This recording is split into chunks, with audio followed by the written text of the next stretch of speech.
Hi, so I want to talk to you about something that gets asked to me all the time.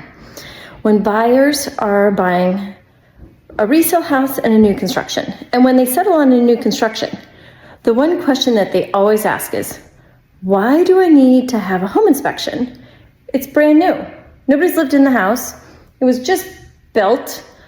Why would I need to do this? And my thing to you is, you should always have a home inspection, because never is there a home that's 100% perfect. There isn't one. There is no such thing as absolutely perfect. People make mistakes. We're human. It happens. And then when you're talking about new construction, I mean, you have multiple crews working on your home. Literally, multiple crews. There's a crew over there working on this house behind this one. This is a brand new subdivision in Yamhill. You just never know what somebody might miss or do incorrectly or just forget. I mean, it happens. So we just finished this inspection on this house in Yamhill. Super cute. Absolutely, I mean, it's adorable for my new buyers. We did not do a sewer scope, but we are doing a radon test. And where is the radon test here? There it is right there. It's taking place. The house has to be secured and tied up and closed up for the radon test to go on. So it just started today. We did the entire inspection. They ran everything. They ran the dishwasher. They ran the tub, the shower, the sinks. They turned on the furnace. They did everything that they're supposed to do and checked from top to bottom. Well, brand new home construction, and there's a couple things that need to be taken care of and addressed, and I will be, talking to my clients about it. And we will for sure always ask the sellers to take care of it because it is brand new. So one of the things, and I'm going to show you, is, okay, I gotta turn on the light for this. Okay, so cold air return, right?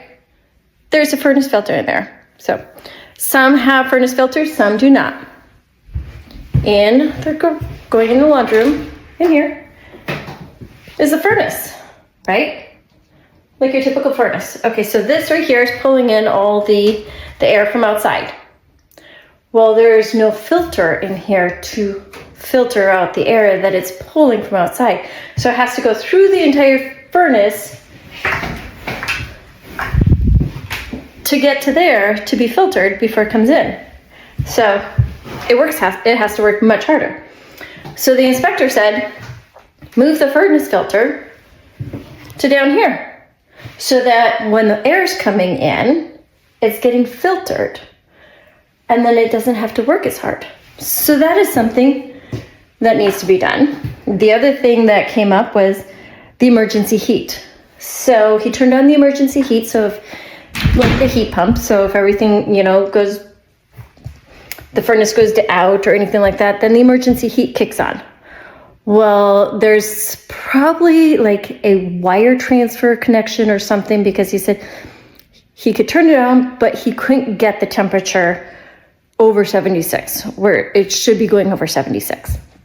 So he said it's something super, super simple, minor, but you would have never known or found out until maybe in the winter, your first winter, and then you're looking at it and you're like, why doesn't it ever get warmer than 76 or something like that, And then by that time, your warranty is gone. So then you're having to pay for that to get it fixed.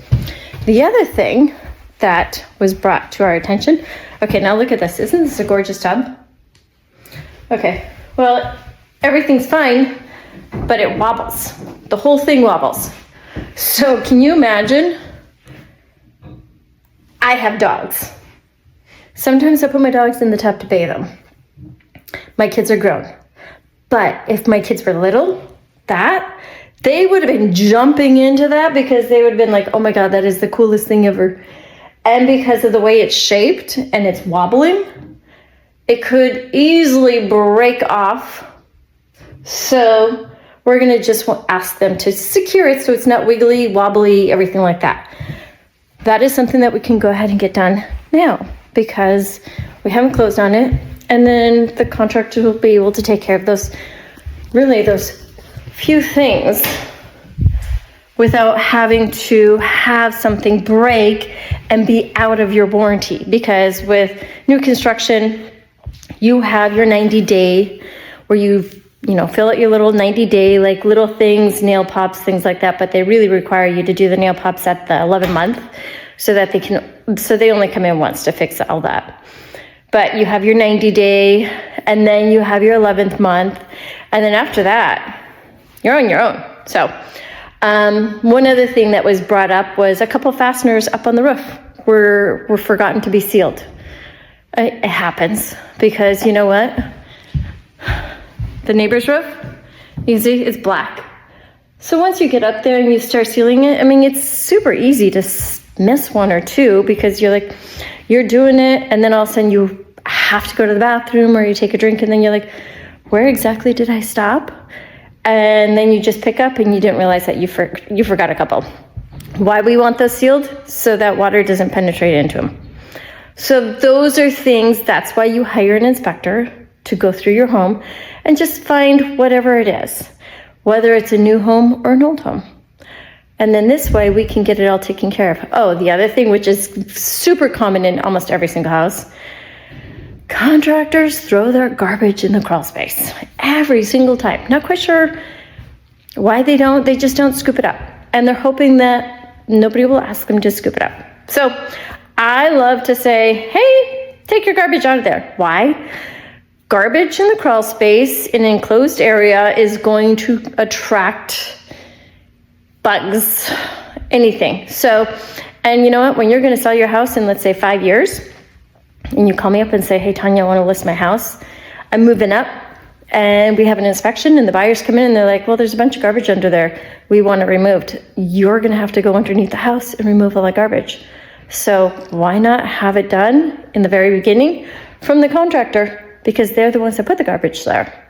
So those are the reasons why you want to have an inspection, even if it's a new construction house.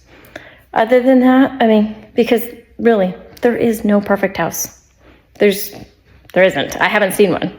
And I've been doing this for 20 years. So, all right. I hope this answers any kind of questions that you might have. Always have an inspection. It is worth the money. It's worth the peace of mind. And if you can get the contractor to take care of everything so that you do have a perfect house, it is so worth it. All right. Have a fabulous day. Bye.